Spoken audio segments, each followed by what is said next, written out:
of us, because we are standing firm, we are being threatened.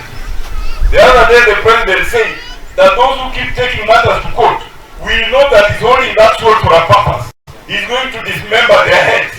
And the person he was talking about is Otiende, because I'm the one who keeps needing lawyers. I want to tell him I'm not afraid. You can send 1 million people. You can send Gumbo, Owalo, and 1,000 others, and I will not be threatened. If you think sending them to Urari, they will threaten me. Think again. Politics of this country has reached another level. High poverty and high politics. High price of living and high politics. It is very unfortunate.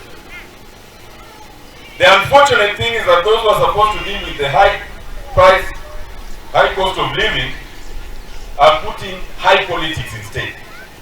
They are working everywhere, even in Radiata. They are sending people to come and incite people instead of dealing with the high cost of living.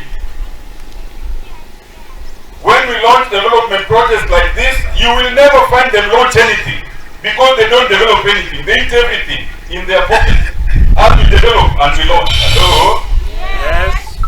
We want to tell them that we are behind Raila Amolo Odinga, you be behind Ruto, and tell us what Ruto has given you to bring to the people. Not words, not politics, but development.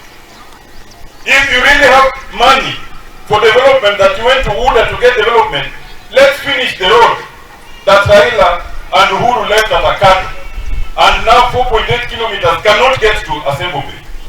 Let us continue with that road from Asembo Bay to Luak to Kailija. Let us do the tarmac that was planned from Gagra, Manian to Ndikwa. That is development.